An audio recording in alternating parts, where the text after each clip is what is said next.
Barbade, Son Excellence le Président Carlos Andrés Alvarado Quesada du Costa Rica, Son Excellence le Président Hage Geingob de Namibie et Son Excellence le Président Ilham Aliyev d'Azerbaïdjan, qui nous rejoindra par le biais d'une déclaration vidéo. Vous avez accès à des services d'interprétation dans les 6 langues officielles de l'ONU, arabe, chinois, français, anglais, espagnol et russe, plus le portugais et l'hindi. Je vais maintenant présenter les participants présents dans la salle. Le docteur Tedros Adhanom Ghebreyesus, directeur général de l'OMS, Dr Mike Ryan, directeur exécutif des programmes d'urgence sanitaire de l'OMS, Dr Maria Van Kerkhove, responsable de la riposte à la COVID-19, Dr Mariangela Simao, responsable des produits sanitaires, Dr Bruce Aylward, conseiller spécial du directeur général et responsable de l'accélérateur ACT, et Dr Ruggiero Gaspar, directeur de la réglementation et de la préqualification. Je donne tout de suite la parole au directeur général pour qu'il nous fasse part de ses remarques liminaires.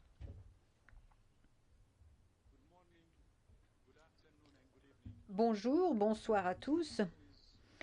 Demain, nous célébrons la Journée mondiale de la santé. COVID-19 has exacerbated inequalities both between and within countries.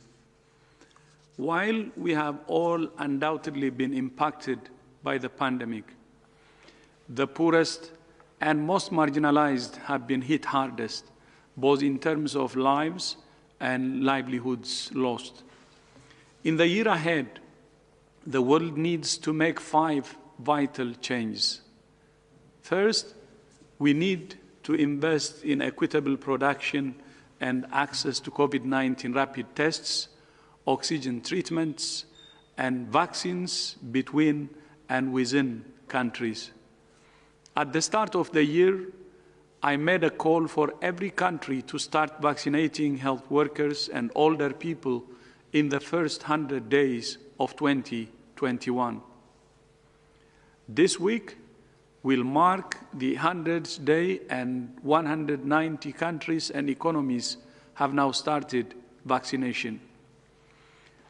COVAX itself has already delivered 36 million doses to 86 countries and economies. Supply chains are up and running and health systems primed. Scaling up production and equitable distribution remains the major barrier to ending the acute stage of this pandemic. It is a travesty that in some countries, health workers and those at-risk groups remain completely unvaccinated. The effort to achieve vaccine equity will not stop this week. WHO will continue to call on governments to share vaccine doses and fill the $22.1 billion gap in the ACT Accelerator for the equitable distribution of vaccines, rapid tests, and therapeutics. We will also look to find new ways to work with manufacturers to boost overall vaccine production. This month, individuals around the world will also be able to get involved in accelerating vaccine equity via a new fundraising campaign. Developed by the WHO Foundation and a range of partners, the campaign will enable individuals and companies to get one, give one, and close the overall COVID-19 vaccine gap. Further updates will be shared around the launch. Second, there must be a serious investment in primary health care and getting health services to every member of every community. The pandemic has exposed the fragility of our health systems. As essential services were paused, many diseases came roaring back. At least half of the world's population still lacks access to essential health services, and out-of-pocket expenses on health drive almost 100 million people into poverty each year. As countries move forward post-COVID-19, it will be vital to avoid cuts in public spending on health and other social sectors. Such cuts are likely to increase hardship among already disadvantaged groups. They will weaken health system performance, increase health risks, add to fiscal pressure in the future, and undermine development gains. Instead, governments should meet WHO's recommended target of spending an additional 1% of GDP on primary health care, which is central to improving both equity and efficiency. And they must reduce the global shortfall of 18 million health workers needed to achieve universal health coverage by 2030. Third, prioritize health and social protection. Some countries have already put in place expanded social protection schemes to mitigate the negative impact of the pandemic on poverty, education, nutrition, and overall health. These schemes should be extended until essential services are up and running again. And they must include marginalized groups in planning and implementing future schemes. Fourth, build safe, healthy, and inclusive neighborhoods. City leaders have often been powerful champions for better health, for example, by improving transport systems and water and sanitation facilities. Access to healthy housing in safe neighborhoods is key to achieving health for all. But too often, the lack of basic social services for some communities traps them in a spiral of sickness and insecurity. That must change. Meanwhile, 80% of the world's populations living in extreme poverty are in rural areas where 7 out of 10 people lack access to basic sanitation and water services. So countries must intensify efforts to reach rural communities with health and other basic social services. Finally, data and health information systems must be enhanced. High quality and timely disaggregated data by sex, wealth, education, ethnicity, race, gender, and place of residence is key to working out where inequities exist and addressing them. Health inequality monitoring has to be an integral part of all national and health information systems.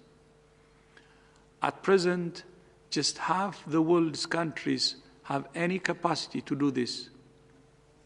Today, I'm happy to welcome 4 heads of state and government to talk about health equity and changes they have made to achieve it. First, Her Excellency, Prime Minister Maya Motley of Barbados will start proceedings, and I'm keen to hear of Barbados' experience in the last year and the way ahead. Prime Minister, you have the floor.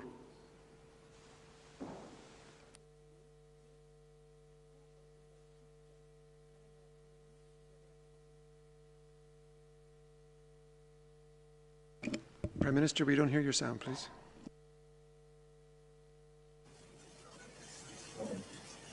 Thank you very much, my brother, Dr. Tedros. Your Excellency Hage Geingob, President of Namibia, who I have not seen since Nairobi in December 2019. We didn't expect the last year. And to my other brother, Your Excellency Carlos Alvarado Quesada, we spoke a couple months ago, and equally we didn't expect that this journey would be as long as it is. President also, Aliyev, I want to say how pleasant it is this morning for me to join you, because 73 years ago, tomorrow, the World Health Organization would have been formed, and therefore the commemoration of this day through World Health Day is most appropriate. It would have been appropriate in any scenario, but more relevant and more critical at this point. In the Caribbean, we love our proverbs, short, clever phrases packed with the knowledge to last a lifetime, and I suspect those in Africa are the people from whom we've gotten that love of proverbs. One favorite amongst us, and especially our school teachers in the region, was the one that simply said, Peter pays for Paul, and Paul pays for all. And I start here this morning because it is in the recognition that this is a collective battle that we will win the victory. We have come together globally to try and fight a pandemic, but we have to ask ourselves whether we did it in sufficient time and on sufficient scale. We have to ask ourselves whether the 5 priority actions being focused on this morning, equitable access to COVID-19 vaccines, tests, and treatments, both within and between countries, is being achieved by the countries of the region and the countries of the world. In the Caribbean, our journey has been torturous over the last year. And Dr. Tedros, I know that you have tried to intervene on numerous occasions to assist us. But the bald reality is that our market size in many instances is simply too small to command the attention of global pharmaceutical companies or indeed of other suppliers of goods in the normal supply chain that will lead for therapeutics distribution, vaccine distribution. And the bottom line is that we have also separately been regarded by the global community as countries that have come out of the depths of poverty and therefore are not deserving of assistance in the traditional ways normally reserved for the most vulnerable. This has made life difficult. We've held on to the promise of COVAX, and I've come to you this morning having received the first tranche of Barbados's vaccines, 3% of our population, with respect to the COVID vaccines this morning. But for many globally, this has been a difficult exercise because as we've seen the spikes can literally grow, we've not had access even when we are prepared to pay. It is against this background, therefore, that the first call to action of equitable access to COVID-19 vaccines, tests, and treatments within and between countries is one with which we can relate. Secondly, the post-COVID-19 recovery budget and plans to protect and prioritize health and social sectors is one that is truly being felt by the majority of us. And why? The World Bank estimates that global GDP will fall by about 4% this year, with between 40 and 60 million people entering extreme poverty. But our reality also is, as a tourism and travel dependent country, the fall in our GDP last year was not 4%, was not 8%, was not even 12 or 16%.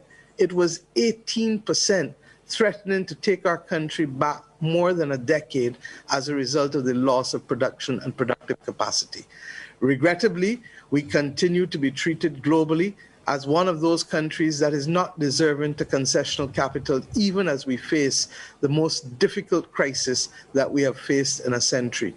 These are issues that I hope that the Development Committee of the World Bank and the International Monetary Fund that meets later this week, and I have the honor of chairing, will begin to start to put our case for the need to use different criteria for determining how countries should access serious concessional capital most needed now in order to stave off the worst aspects of this pandemic, but more importantly, to deal with the long-lasting consequences of the pandemic, which is the social and economic losses that have been sustained in the last decade.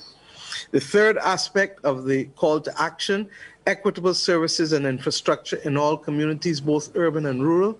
This is absolutely critical, particularly for the larger countries in the region and globally. But even within a small country such as ours, we have recognized that there are differences and that part of the problem, particularly in the urban setting, is the density of housing that has existed in many instances pre-independence and post-independence, largely because most developing countries in the world have had a significantly broad agenda, reflected by many in the SDG agenda, but a significant broad development agenda that makes it difficult for us to have corrected all of the wrongs that we've needed to correct since independence. It means that in urban communities, the density and the exposure is far greater, regrettably, than in most, but equally, in rural communities, the lack of access to available health care for larger countries, not so much small island developing states, but larger countries remains a major issue. Fourthly, the call to action looks at the issue of primary health care for everyone, everywhere. Well, I like to make the point that the Caribbean, more than most, has in the post-independence era determined that for us to leave anyone behind is a travesty, because our modern settlement was based on discrimination and exclusion, and therefore the reality and the imperative of inclusion as well as transparency are absolutely vital if we are to bring our people out of these difficult times in which we live. Finally, better data collection and reporting in countries so that we know where the health inequalities are and can address them. My friends, this will not be the last pandemic. There will not be the last one for us. History is replete with examples, and we have to determine what we will learn from our experience over the course of the last year. For many, the 1918-1920 Spanish flu pandemic is too far in the recesses of our recent memory, such that we made fundamental mistakes that we should never allow anyone to make again. Dr. Tedros, you asked me to serve as the co-chair on the One Health Global Initiative, which we have dubbed the slow motion pandemic, because we fear that by 2050, more people will die from these superviruses that are antibiotics that we have and other medication are not allowing us to treat sufficiently. I pray that we will take in front, as we would say before, in front takes us. And what do I mean by that? That we will so sensitize the global population that the basic things that we need to take action, the basic policy instruments necessary to remove people from poverty or necessary to remove the juxtaposition of animal and humans in living conditions, not just working conditions, that have given rise to so many diseases that have caused so much death and so much concern in the world.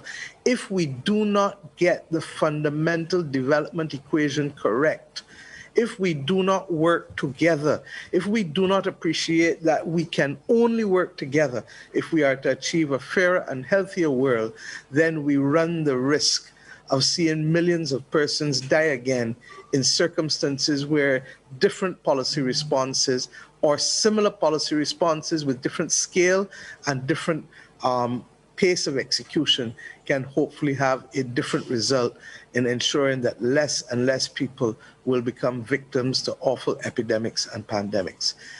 They say politics is the art of repetition, and I said so this morning. Over the course of the last year, we have said the same thing more often than at any other time. There is no magic bullet and there is no magic recipe. The answer is simply for us to work together to get that fairer world, and for there to be a level of global moral leadership, recognizing that the singular pursuit of individual countries will not rid the world of the major problems, because human beings cannot be contained behind boundaries easily in this globally interdependent world. I pray that we will, across the world, summon the courage to be able to have coordinated action, not just acting together, but coordinated action, such that we are in a position to be able to see the end of this pandemic, because we are acting collectively with shutdowns, we're acting collectively with protocols, we're acting collectively with the kinds of policy responses that we now know after a year are critical if we are to put this behind us. I thank the World Health Organization and all of its staff members, the Pan American Health Organization that serves us in this hemisphere, and all of its staff members for continuing to keep the battle on. But I recognize that the ball lies in the courts of the political will of member states of the global community. Thank you, and may we rise to that point where we summon the courage for that globally coordinated action to make a fairer, healthier world. Thank you. Thank you. Thank you so much, Your Excellency Prime Minister Motley. Moral leadership and coordinated action. I fully agree. Barbados' experience suppressing COVID-19, as well as investing in universal health coverage, is an example for the region and the world. So thank you so much again.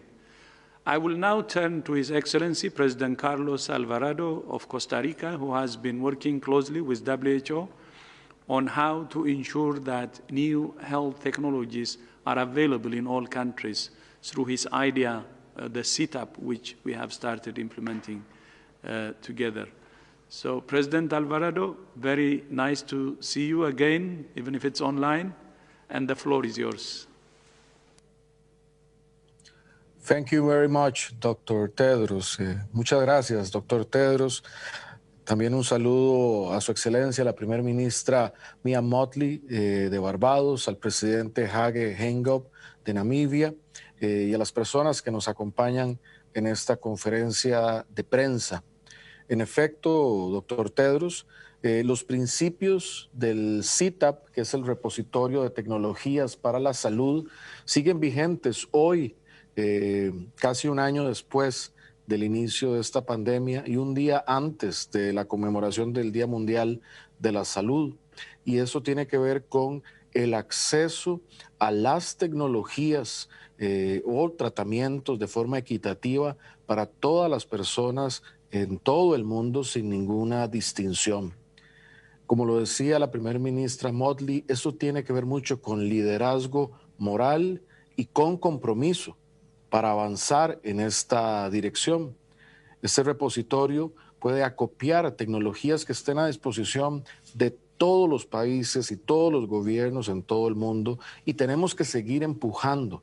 Como lo dijo el doctor Tedros, ya hay un equipo establecido en la OMS para este fin y ahora lo que necesitamos son los gobiernos y el sector privado comprometernos a que esto sea una realidad.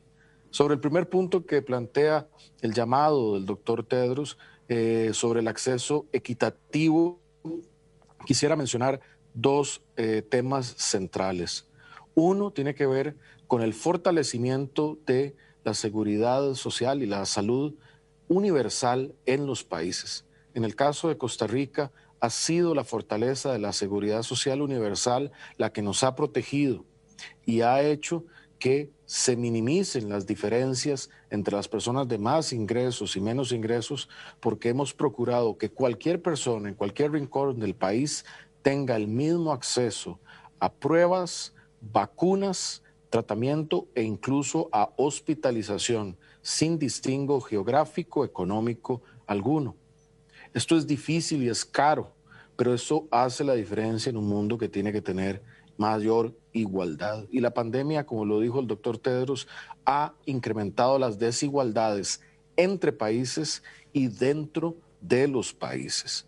Y las desigualdades también tienen efectos en la salud. Las sociedades más desiguales son también las sociedades más violentas. Y las sociedades más violentas también generan otros fenómenos como migraciones o como obviamente pérdidas humanas. Otro punto muy importante en relación a los accesos equitativos tiene que ver con el impulso que varios países estamos haciendo para el Tratado Internacional para la Preparación y Respuesta ante Pandemias. Previo a la pandemia del COVID-19, el mundo globalizado no había experimentado con tal impacto el efecto de una pandemia. Y tenemos que aprender de esta experiencia y tenemos que estar listos. Y sobre todo estar listos significa estar listos para una acción coordinada y una acción solidaria que no distinga entre más desarrollo, más riqueza, menos riqueza, lo urbano, lo rural. Esperamos que pues este tratado logre concretar estos principios, pero a la vez procuraremos que este tratado también incluya principios como los que hemos impulsado en el CITAP, en el repositorio. Sobre los presupuestos para la recuperación post-COVID, ha quedado claro que la salud no es solo una materia de enfermedad. La salud es un tema integral y no podremos procurar el bienestar de nuestras poblaciones si no tenemos garantías para presupuestos que den soporte al sector salud, al sector comunal, al sector de infraestructura. De ahí que es tan importante que los organismos multilaterales puedan otorgar vías de financiamiento para los países pobres, para los países emergentes, para hacer frente a los efectos de largo y mediano plazo de la pandemia. Hoy las economías desarrolladas han logrado tener paquetes especiales para sus países para enfrentar los efectos del COVID, pero no es algo que los países emergentes o en pobreza puedan hacer porque no hay esos márgenes fiscales. Igual que no habrá una recuperación global del COVID-19 mientras no todo el planeta esté vacunado, no habrá una recuperación económica del planeta mientras todo el planeta esté vacunado económicamente. De ahí es tan importante el tema del financiamiento, sea de prórrogas de deuda o sea de financiamiento a largo plazo con tasas cero o tasas estables de interés para que los países puedan tener margen de maniobra y financiar el desarrollo, la salud pública, la infraestructura y la recuperación. Y a pesar de parecer un tema financiero, es un tema de salud también. Por eso me parece tan importante que lo estemos abordando. Costa Rica ha lanzado la iniciativa FACE, Fund to Alleviate COVID Economics, en el marco de Naciones Unidas y también en la presidencia de la CEPAL, como una propuesta para lograr esos fondos concesionales para apoyar las economías emergentes. Y mencionar un caso específico en el que también las opiniones de las agencias calificadoras de riesgo, creo y creemos muchos, no están considerando los esfuerzos que los gobiernos estamos haciendo para mantener economías estables, pero a la vez para atender a nuestras poblaciones. Y cada vez que hay una calificación en esto que es negativa, hace más caro el financiamiento de nuestros países. Tenemos que hacer endógena la variable COVID a la hora de evaluar a los países en sus esfuerzos económicos por atender los efectos de la pandemia. En materia de recolección de datos y evaluación de datos, otro de los puntos planteados por el secretario general, Costa Rica tiene un sistema desarrollado que es el expediente digital, es el EDUS, donde cada ciudadano tiene su expediente digital y eso nos permite tener información muy valiosa del progreso, obviamente manejando toda la confidencialidad de cada una de las personas. Pero sí es importante que tengamos un manejo de esa información para esta pandemia y para mejor atención de futuras pandemias. Finalmente, agradecer todo el trabajo que ha hecho la Organización Mundial de la Salud durante esta pandemia. Al doctor Tedros agradecerle y expresar públicamente el apoyo de Costa Rica, el apoyo mío a la labor que está realizando y también a los esfuerzos para que los tratamientos, diagnósticos y vacunas lleguen de manera equitativa y pronta a todos los rincones del planeta de manera igualitaria. Un placer poder saludar al amigo el doctor Tedros. Buenos días desde Costa Rica.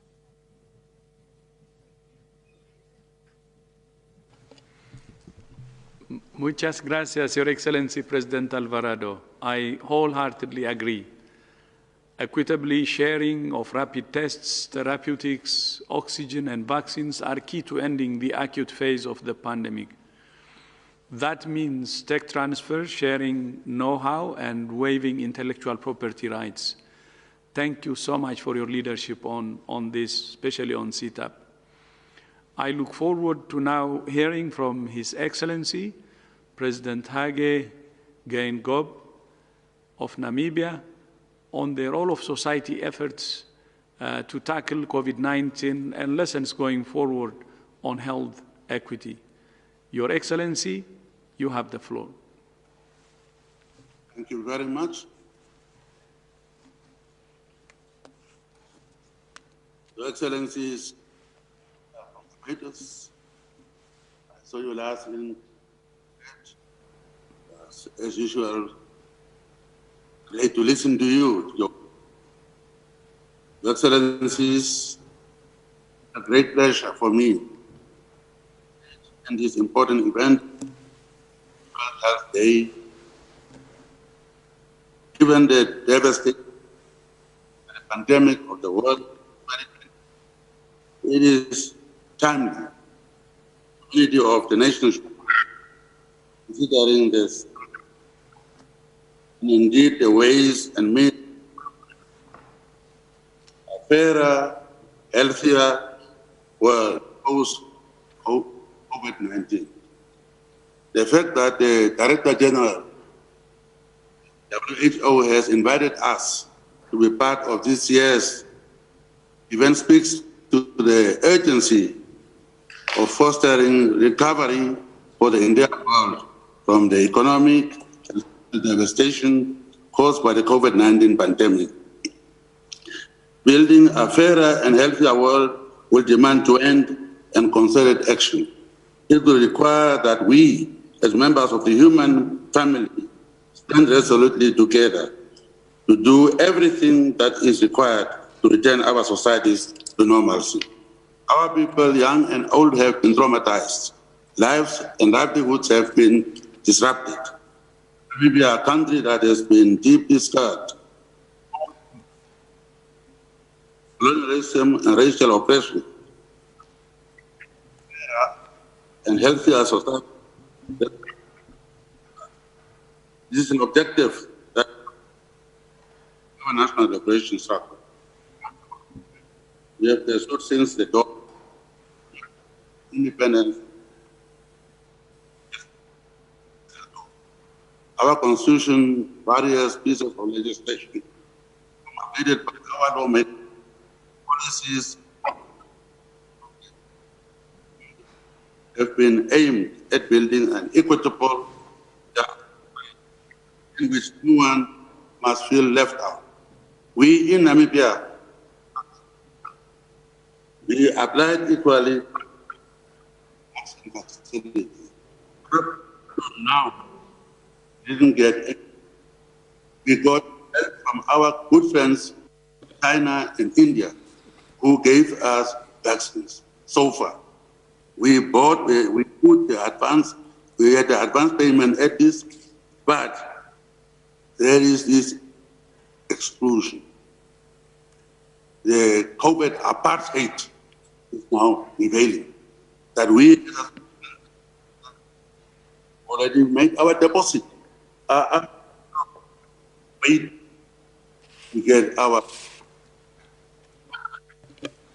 That's why I always say inclusive. Your Excellency, please allow me to come in. The sound is interrupting quite a lot. Is there a chance that you're on the technical side, there can be done something? It seems to be an interruption from your sound signal from your end. Apologies.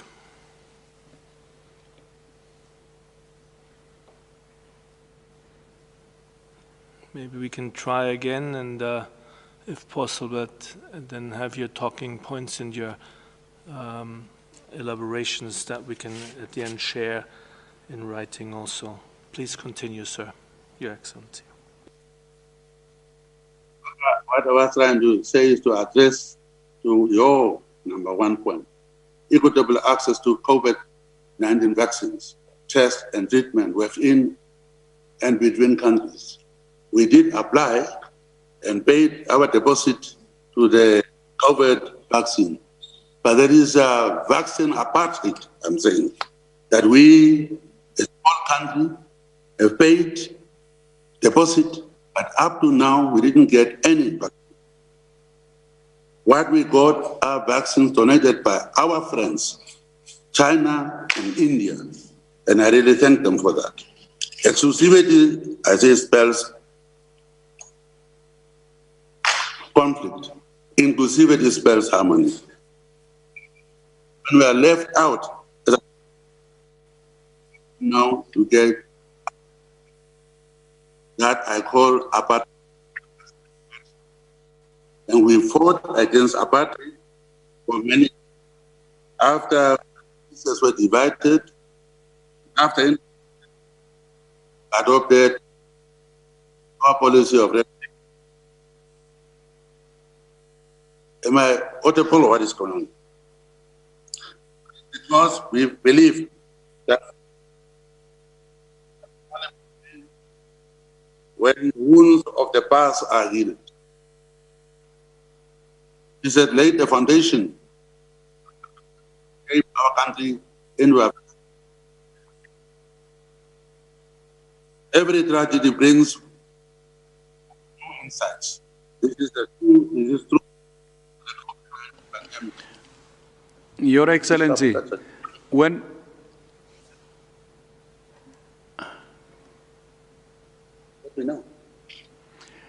you restarted, it was okay, and then started to break up. So I think there is a problem in the audio system. The video is okay, but the audio system is breaking up. So we have heard up to the vaccines you got from India and China. Later, I think there was some breakup again. Then I was talking about vaccine apartheid. I want to make that very clear. Yes. As a man who suffered, and we are here, we deposited, but we didn't get any vaccine.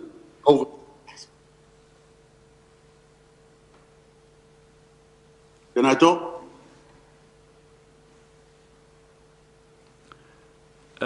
Yeah, still breaking up, but can you go on? Let's see. Okay. Every tragedy brings new insights.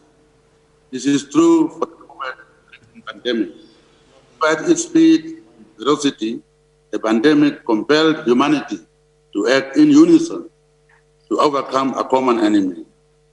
The public health measures adopted most, if not all, countries around the world demonstrated that the international community did consensus to address a common challenge. It demonstrated that the world we are able to stand together. One voice. This, I believe, should be a springboard for the concerted action and common purpose to address other equally important challenges facing humanity today. The manner in which Nigeria responded to the COVID-19 pandemic demonstrates that the old adage that says, where there is a will, there is a way. As world leaders, the necessary political will to address the devastation brought by economy. Our national response meant that we were able to in various aspects, such as expanding physical, bringing on board professionals, preparing medical equipment, supplies, improving our monetary evaluation system. It meant that we were the provision of hygiene services, simultaneously address and spread associated with hygiene. A fairer and healthier world also means that our global approach necessarily address the root causes, both unfairness and poor health in all their manifestations. The social determinants of health must therefore receive our full attention. In this regard, we must speak not only of availability of opportunities and health services, but of equitable access to essential tools such as COVID-19 vaccines, as I already said. There is no other alternative but to collaborate our fight in the pandemic, and by so doing to get a fairer and healthier world. Since I'm being sabotaged, I'll end here and participate further. Thank you so much, Your Excellency. Where there is a will, there is a way. I fully agree, and it's great that Namibia is rolling out vaccines, and I was informed also that through the COVAX facilities, you will have your share in 2 weeks. But I fully agree with the problems we're facing with vaccine equity. And as you know, we said vaccine nationalism or vaccine apartheid, as you said it. It's actually the problem with regard to the pandemic response now. Because unless everyone is safe, no one will be safe. So it's in every nation's interest or in every country's interest to make sure that there is vaccine equity. So I fully agree with you. I now welcome His Excellency President Ilham Aliyev of Azerbaijan to reflect on his experience of the pandemic and what's critical to end the acute phase as quickly as possible. He couldn't join us in person, so he sent us a video, and please.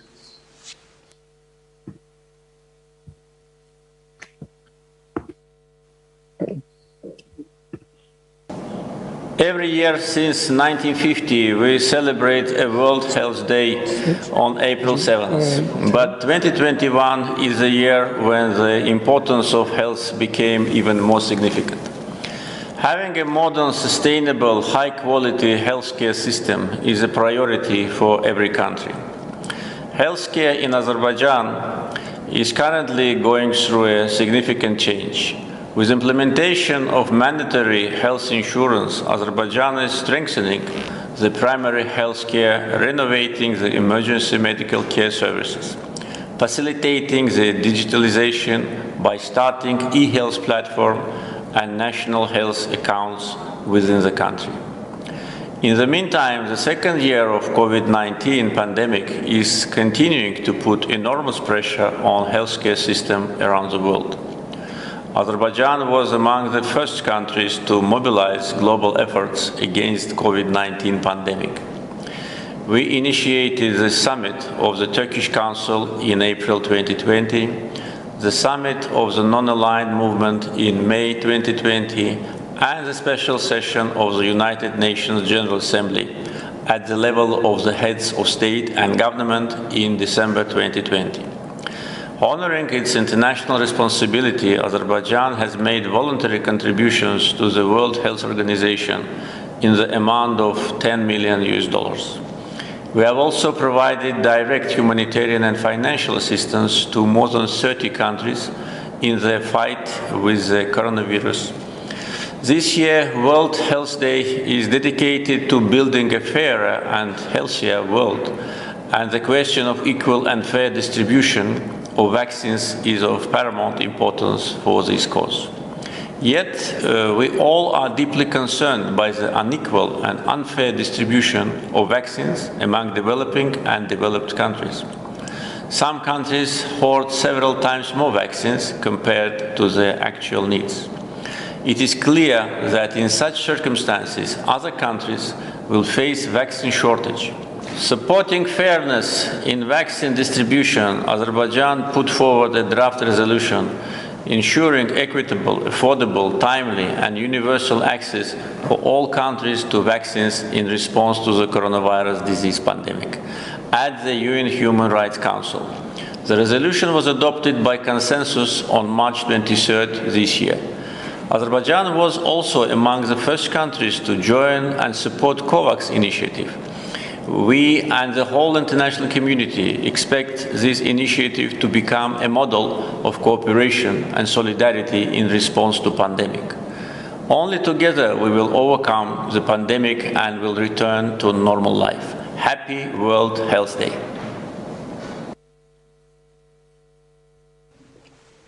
Thank you, President Aliyev, and I welcome your leadership on calling for equitable, affordable, timely, and universal access to vaccines at the UN Human Rights Council, and agree we must do more to ensure vaccines are fairly distributed. Again, thank you so much to all heads of states and government for joining us today.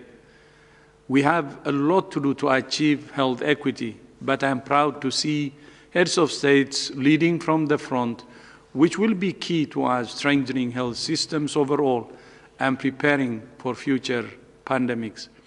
I thank you. So if you have few minutes more, if you can join us with the Q&A with the media, we would appreciate it. If not, we fully understand. Thank you so much again. Christian, back to you. Thank you very much, Director General. Now, let me now open the floor to questions from the media. We have a long list already, but in case you want to get into the queue, please press the raise your hand icon on your screen. First is John Miller from Reuters. John, please unmute yourself.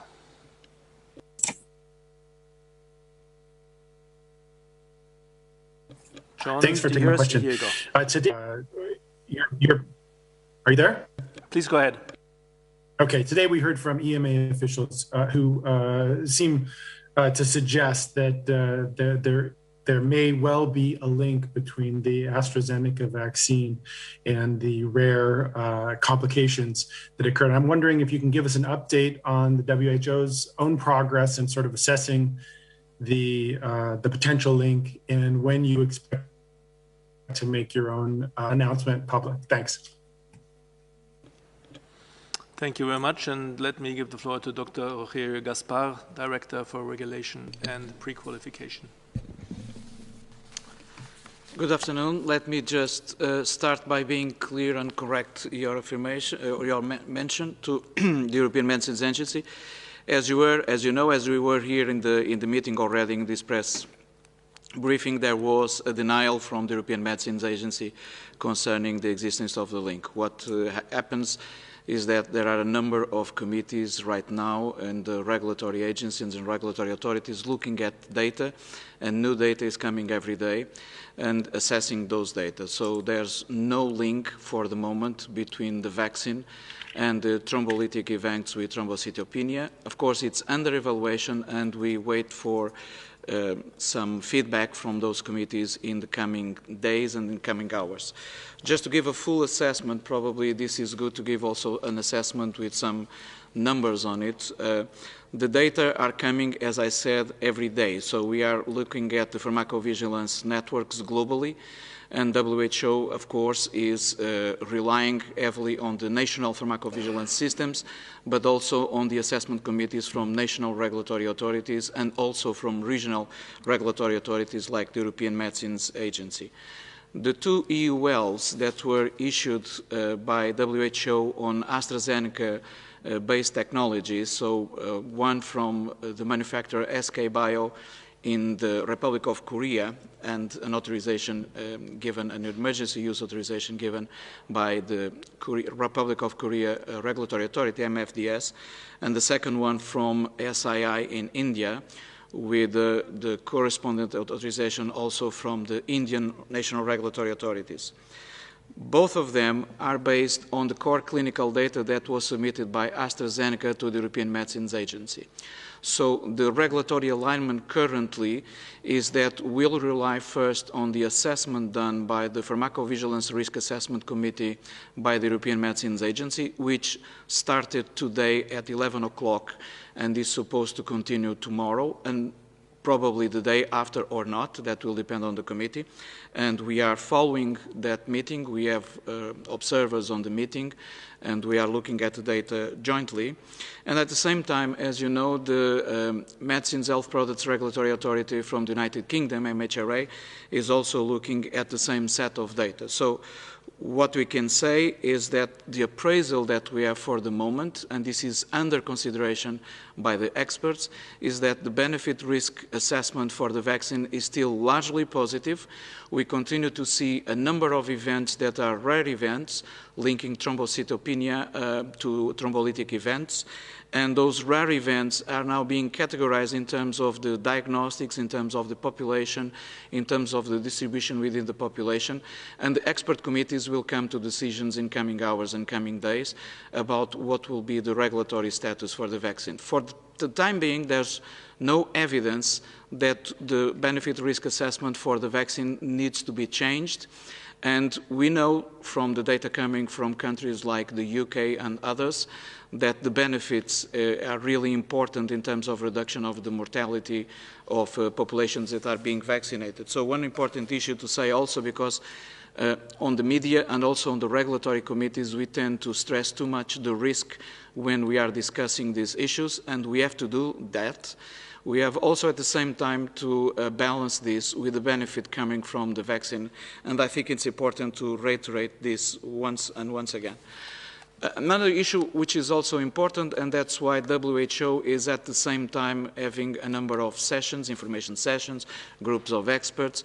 Even this morning we had meetings with several regulatory agencies. During the midday break we had a global meeting with experts from different committees for information sharing and disseminating the totality of the information that is available.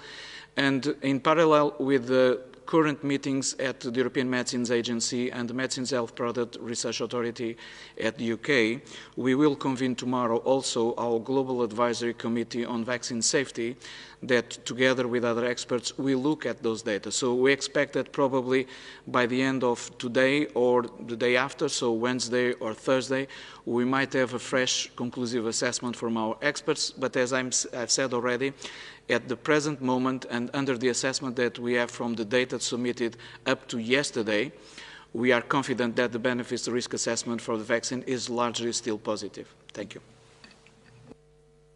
And let me ask Dr. Simao for... very quickly, just to complement, because it's very important that everyone is aware that, just reinforcing what Dr. Rogério said, that we're collecting data from all regions, right? The data we have so far is some data observed in the European region. We are working, because millions and millions of AstraZeneca doses have been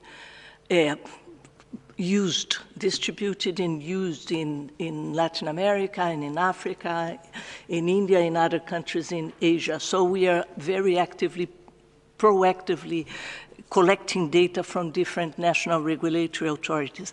And we are also, let me say that we are also in touch with AstraZeneca, because AstraZeneca also has an obligation to report to monitoring the safety data and also to report to not only to the regulatory authorities, but also to WHO.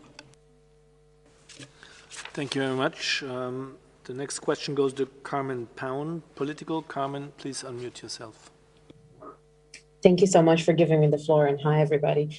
There have been quite a few reports over the last few days about a number of countries, specifically in Africa, that have received doses through COVAX, in some cases more than a month ago, and either have not deployed them at all, or, the rollout is super slow due to different issues, ranging from hesitancy to, logistical issues. So I wanted to see if there's any plan to sort of ramp up support for deliveries. And if you're looking at what are the specific issues that are impeding the rollout or faster rollout in those countries, because I've seen that there are even concerns that some of the doses might expire before certain countries are able to, inoculate them. Thank you. Let me ask Dr. Bruce Aylward. Carmen, thanks so much for the question. It's so important, right? Our goal in rolling out vaccines is to ensure everywhere in the world no doses or vials lay idle and they're put to work as rapidly as possible. So recognizing the challenge it might pose to roll out these vaccines, because you're targeting different age groups, different populations than we normally do in many countries that are used to childhood vaccination programs. As a result, there was a huge amount of work that was initiated last fall, actually, in especially low middle-income countries, to try and help first with an assessment across all the different parameters that would need to be optimized to roll out these vaccines, then the development of a what we call a national vaccines deployment plan across all of these countries, and then a tracking at the international level of by region and by country where countries were in terms of preparedness. So the most important part of this was a huge amount of work that was done in advance, and credit really goes to a group of agencies across the WHO, UNICEF, the World Bank, and others that work together in a concerted effort across countries. So even, of course, the best laid plans are going to have challenges. We've seen that in every country in the world that's introduced these vaccines, whether high-income, middle, low-income countries. Everyone has struggled in rolling out these these vaccines. Part of it is logistical, part of it is related to some of the challenges I just spoke of. So in every single country, WHO, UNICEF, but not only, also with a broad range of partners, are working with ministries and with communities to try and optimize the rollouts, rapidly identify what are the bottlenecks. And like you said, even in the question you asked, Cameron, it's a range of issues. Sometimes it's logistical, sometimes it might be hesitancy. We know that one country suspended the use of one vaccine or didn't want to until some of its concerns were reconciled. So it's been a whole range of issues, and it really is exactly what you said, a tailored approach in each country to try and help get past any bottlenecks to use so that as rapidly as possible these products can be protecting healthcare workers, protecting in particular the older populations and those at highest risk of the most severe disease. Thank you very much, Dr. Aylward. With this, we come to the next. That's Gabriela Sotomayor from Notimex, Mexico. Hola, Christian. Thank you for taking my question. It's on behalf of Proceso. 3,400 health workers have died in Mexico. So my question is about the vaccination of health workers. It is clear that the priority is those who are in the first line of fire treating patients with COVID. But what happens with the rest of the health personnel? When should they be vaccinated? In Mexico, for example, 65% of health personnel is under 50 years old, and 50% are under 40. So they would be at the end of the line of regular vaccination. So there are around 1 million health workers in this situation. So my question is, what is your recommendation? Because many of them are the first contact of patients with COVID. Thank you. Thank you very much. And we'll give to Dr. Aylward again, please. Thank you, Christian, and thank you, Gabrielle, for the question. So clearly, as you've seen and as we've been discussing now for some weeks, certain populations are at highest risk of being exposed to this disease, and then certain populations at highest risk of severe disease and death. And of course, healthcare workers at the front line are one of the populations that are at highest risk, of course, of being exposed and often having high exposures and repeated exposures to the disease.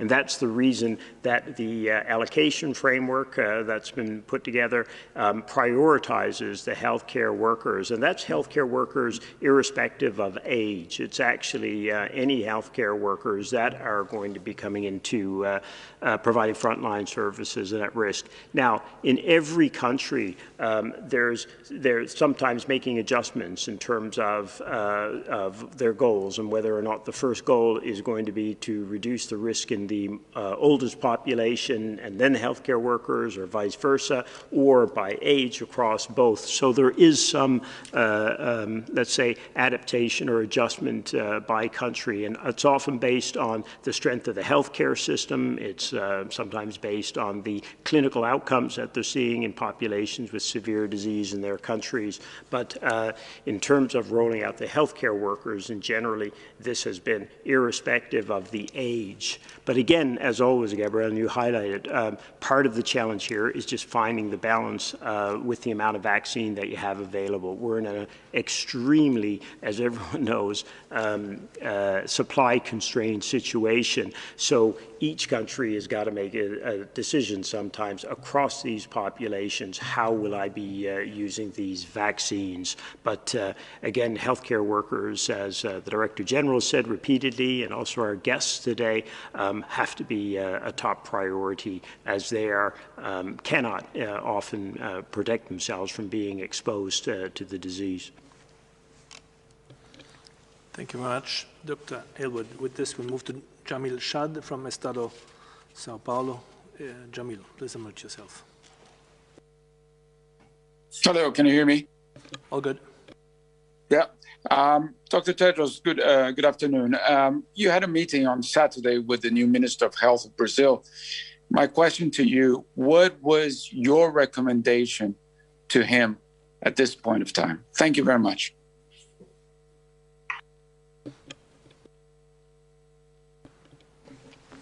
Thank you so much.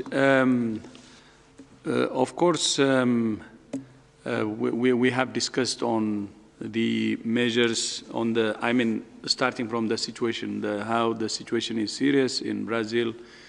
He started actually by describing the situation, which is really dire, and also what he would like to do. And we agreed on the way forward, but to continue also to engage and committed from our side to help him in any way possible. So, of course, that was my first meeting with the minister since he was appointed. And we will have follow-up meetings, and especially to discuss on details of the actions that should be taken. There will be senior expert level engagements. Thank you. Thank you very much, Dr. Tedros. We move to Jenny Leravello from DEVEX. Jenny, please unmute yourself. Thank you for taking my question. WHO released a statement last week on ivermectin, but as you know, debates continue in a lot of countries. So I just want to know, are there plans to include ivermectin in the Solidarity trials, or are you considering other drugs for the trials? And also, quickly, what the criteria are for including treatments in the Solidarity trials? Thank you very much.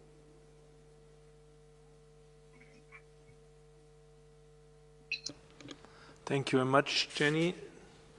Let's see, do we have...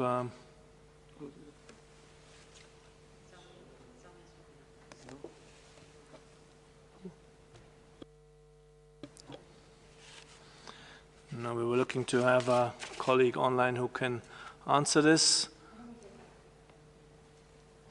Yep, we do not have a colleague available right now to answer this. We'll take your question offline and reply to you by email. With this, we move to the next, and that would be Jamie Keaton from AP. Jamie, please unmute yourself. Thank you, Christian. Good afternoon, everyone. This question, I think, is for Bruce. Bruce, today, all 4 countries that were represented at this briefing are expected to get AstraZeneca vaccines from SK Bio, according to Gavi. But many other countries are still expecting AstraZeneca vaccines from SII, the Serum Institute. Today, we spoke to the CEO, Adar Poonawalla, and he says that its exports for COVAX could now resume in June, even though Gavi had expressed hopes for a resumption in May, as the spike in case counts worsens in India. My question, how concerned are you that COVAX will be facing severe vaccine supply shortages in the coming months from SII, and what can be done about it?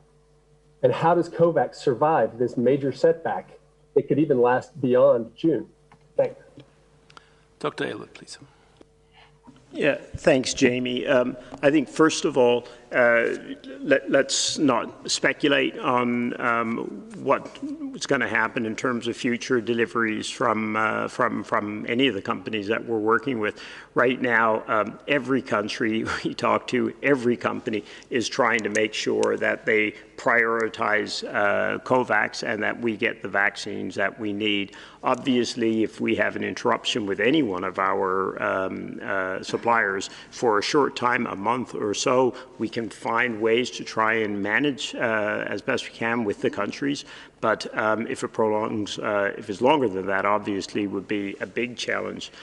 We actually have had some good news over the last few days that some of the additional deliveries from SII have been opened up. You'll remember that there was a challenge, but there was some deliveries that have been opened up over the last few days, which would be important to all countries being able to start vaccination by the end of the 100-day period that the Director General has highlighted. But as you can say, actually, what I meant to make with that point, Jamie, is as you can see, there's this is a very fluid situation. We've had multiple reports of sometimes this vaccine supply is going to be cut back by this much or increased by that much. And in fact, because of the work by the companies and by the governments to increase supply, additional supplies have come through. You'll remember on the AstraZeneca side, where we'd had real challenges with supplies over the last few months, there's been a real pickup in deliveries with now over 45 countries supplied just from the AstraZeneca side of the supply. So it's a fluid situation. That's the reason that we try and have as robust a portfolio as possible. As you also know, we have got deals with J&J on the Novavax product, on other products. So part of trying to ensure that if there's a problem with one product, one supplier, is making sure that you have other options as well that will come online in the coming weeks and months, hopefully. So a range of things to try and address that, but clearly were there a complete interruption from any supplier, that would be a real problem. And that's the reason we're doing so much work to try and look at, as the Director General said, improving production capacities in the existing suppliers, bringing new suppliers on board, doing the emergency use listing assessments for yet additional products. So all of these steps are to try and mitigate any potential interruption in supply from any supplier. Thank you very much, Dr. Elwood. Let me call upon Sophie Mokoena from South Africa SABC. Sophie, please unmute yourself. My question is around vaccine access, particularly to the developing South or poorer countries. The issue of passports, vaccine passports, is becoming more popular, and many people are looking at using that to ensure that they are able to manage the spread of COVID-19. What is the position of the WHO on this vaccine passport and also travel restrictions? And it's linked also to perhaps naming viruses on countries where they are being detected. I mean, the issue of 501YV2 is still being called a South African virus by even very senior experts in science like Dr. Faki of the United States of America. And is this not stigmatizing a country that has done so much to try and contribute? Thank you very much, Sophie. Dr. van Kerkhoff, please. Thanks, Sophie. I could start with the second part of your question. I think you know I've been on record of talking about the naming of these virus variants, and WHO for years has been talking about not including a location as part of a name of a virus or a disease or a pathogen or the disease caused by that pathogen. And SARS-CoV-2 variants are no different. We continue to see people name the variants country X variant or country Y variant, and we have been working hard actually on developing a nomenclature with a large group of scientists around the world, including the 3 groups that have developed different nomenclatures for the viruses. I have to say, I have to admit, I foolishly thought this would be a very simple thing to do. I thought it could be done in a week or 2, and we're now into I think our second month of doing this. We hope to be able to announce the nomenclature very soon. Because we need to make sure that any of the names that are used do not further stigmatize a person or a last name or a location inadvertently. And so we're still working on that, but we do hope that countries do not say the South African variant, including scientists. Unfortunately, I hear that on many teleconferences that I'm on, and we spend a lot of time talking about these virus variants that are being detected around the world. The more you look, the more you will find. And with the increases in genomic sequencing that are happening worldwide, there are a lot of regional platforms that are being enhanced to make sure that we can find different mutations and different virus variants. There are a lot of research groups that are out there that are studying each of these mutations and the combinations of mutations, which are what these variants are, to determine if there are any changes in transmissibility and severity and any potential impact on our available and future diagnostics, therapeutics, and vaccines. So it is really important that we do have names of these virus variants.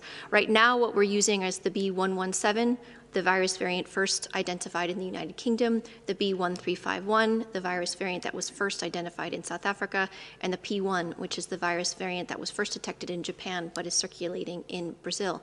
But there should be no stigma associated with these viruses being detected, and unfortunately, we still see that happening. Countries that are conducting surveillance, that are carrying out sequencing, that are sharing those sequences on publicly available platforms, that are working with WHO and scientists around the world should not be stigmatized for sharing this information. In fact, we need more of this to be happening worldwide, and we will continue to work with partners to ensure that that happens. Dr. Ryan, please. Just on your question regarding certification of vaccination, WHO does support certification of vaccination, be it paper or electronic, as a means of providing personal health information to people who are vaccinated and to give them a record of that vaccination, but also for monitoring and evaluation purposes and quality assurance purposes in the health system. So having proper certification and recording of vaccination is very important. That's a different consideration to what those certificates are used for outside the health space. And that would be health certification of vaccination being used to attend work, to attend school, to attend events, to travel nationally or internationally. They are not necessarily related to the health of the individual, but to other factors. And this is a complex issue. It has both considerations around how such certification could be utilised to reduce transmission, but also around knowledge around the impact of vaccination itself and the way in which vaccination may or may not prevent transmission. And there are ethical issues here regarding equity. We already have a huge issue with vaccine equity in the world. The imposition of requirements for certification of vaccination before travel could introduce another layer of such inequity. If you don't have access to vaccine in a country, then you effectively become isolated as a country as vaccine passports kick in. So there are many, many, many issues. Currently, WHO, or through the Emergency Committee of the International Health Regulations, have made temporary recommendations to the Director General that proof of vaccination should not be a requirement. Be required for the purposes of international travel. That group will meet again, I believe, on the 15th of April, and I'm sure that recommendation will be under consideration. In the meantime, we are bringing together our Strategic and Technical Advisory Group on Infectious Hazards with the Strategic Advisory Group on Immunisation and the Ethics Advisory Group of WHO together to look at these issues, and currently we have an internal working group really pulling together both the scientific data, social data, the ethical data, so we can come and get the best possible external advice in order to advise our member states regarding the use of and potential use of vaccine passports, as you call them. Thank you. Thank you very much. For the last question, we go to Robin Mia from AFP. Robin, please unmute yourself. No, thank you. Can you hear me? Yes, go ahead. Thank you.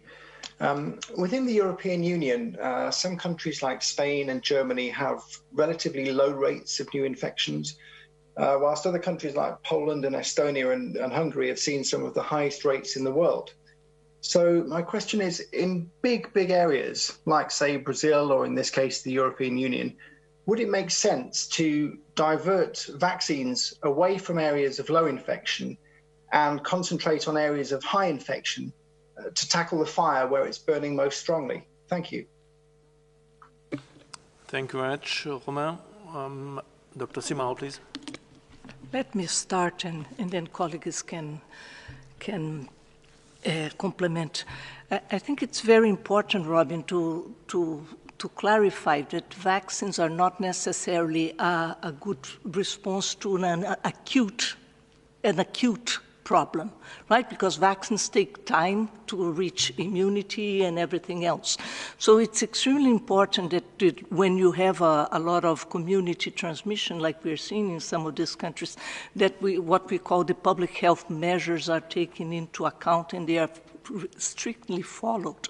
And these are the mask, consistent use of mask, hand hygiene, ventilation, avoiding crowded crowds, and in some specific cases even lockdowns, and as we are seeing in Europe.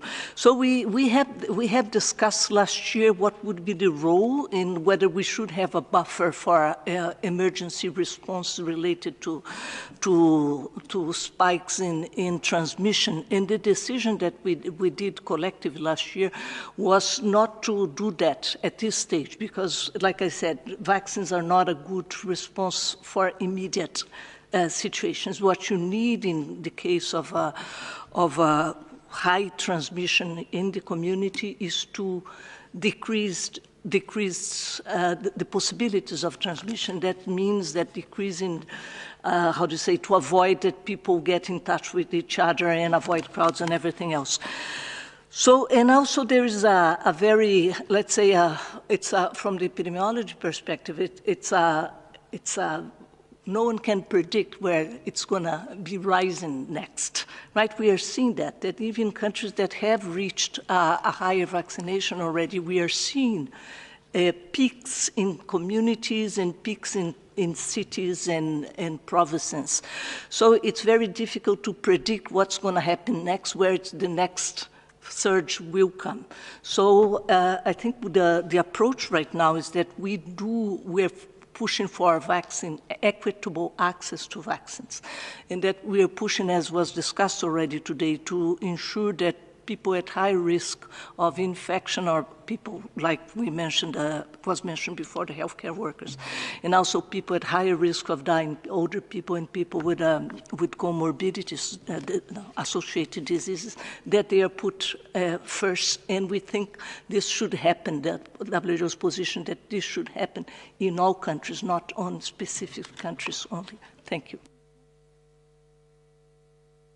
Thank you very much for this. We're coming to the close. Oh no, we have an add-on from Dr. Van Kerkhove. Yeah, sorry, thank you. I do want to come in on this because I think we need to remind everybody that vaccination is one element of the response strategy. And as Mariangela has said, as you have heard us say repeatedly over and over again, we are accused often of being a broken record, and we will be happy to continue to be this broken record until this pandemic is over.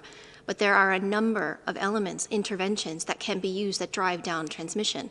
Globally, we have passed the 6th week in a row where we have seen a consecutive increase in cases around the world. Last week, there were 4 million new cases reported to WHO, and that is likely an underestimate of the true infections that have been occurring globally. We are seeing this in all of our regions. There's a slight decline in Europe, but there are still significant increases in a number of countries like France, Turkey, Italy, Ukraine. The U.S. continues to have increased transmission, the Americas continues to have an increased transmission driven by Brazil, Canada, Argentina, Colombia, the U.S., the same thing in Southeast Asia, a number of countries. We can go on and on. All of this data is in our dashboard, but we continue to see increases in transmission, and we have to remind everyone that there are a number of interventions. This is the tried and true measures, these public health measures that drive transmission down. It's this all of government, all of society approach. It's about knowing where the virus is circulating, so having good strategic testing linked to public health action, ensuring that cases are isolated, that they receive appropriate care. It's contact tracing of contacts of known cases that are in supported quarantine so that they, if they are infected, do not have the possibility to transmit the virus onward. It's about getting into the clinical care pathway early so that individuals who are infected with the SARS-CoV-2 virus are seen and are assessed so that they are treated appropriately and that they are cared for appropriately. It is making sure that we have engaged, informed, empowered communities so that they know what they need to do. We understand that the situation is evolving. The situation where you live changes. So following guidance and following the local recommendations is really important. There is very good information that is out there that tells you in the area where you live, in the area where you work, what is safe to do and what is not. At an individual level, it's about physical distancing. It's about wearing a mask. It's about practicing respiratory etiquette, making sure you have clean hands, making sure that you have good ventilation, you avoid crowded areas. All of this matters. This will not change until this pandemic is over. So we cannot rely all on vaccines and vaccinations. We have to continue to put in the individual level measures. We need communities that are supported.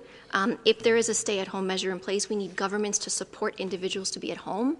All of this still matters. So we will continue to be this broken record and remind the world that there is a strategy out there about suppressing transmission. This guidance, this strategy was issued on the 4th of January last year, and it still is the maintained strategy of what we have now to drive transmission down, adding vaccines and vaccination into the mix so that we keep transmission low and we open up our societies. So we cannot forget that there are a number of measures that are in place that we have the power to use now.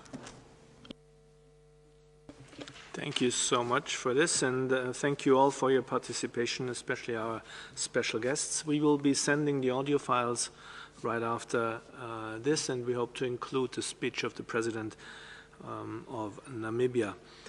With this, let me hand over to Dr. Tedros. Christian, can I just come in, because it's just an update on a previous question regarding ivermectin, and of course, just to confirm that ivermectin is not currently included in the Solidarity trial. But there are trials ongoing in other countries. The latest recommendations from WHO indicate that the evidence on the use of ivermectin is not conclusive, and further studies are recommended, particularly in large-scale randomized controlled trials.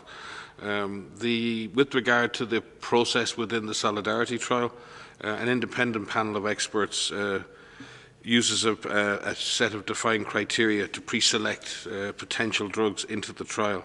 A prioritization working group then reviews the panel of experts' recommendations, and then finally what gets through that group goes to the trial steering committee, who then endorse those recommendations and introduce those drugs into the trial. So there are 3 different independent panels of experts who filter all the potential drugs. There's a series of criteria that are used around pharmacokinetics, plausible evidence on the mechanism of action, animal data, safety data, availability of the drug, and currently a number of drugs are under consideration for the trial, including 3 new drugs, and we've been really trying to get to this, is moving not away from old drugs, because old drugs as we've seen, like dexamethasone, have proved life-saving, but really beginning to test the newer molecules and drugs that are coming online.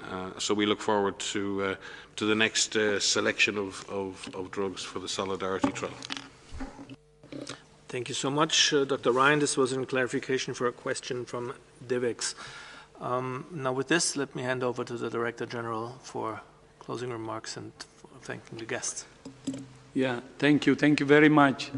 So I would like to invite Her Excellency Prime Minister Motley to say a few words for closing this session. Your Excellency, you have the floor. Thank you very much, Dr. Tedros. I was very engaged during the course of questioning.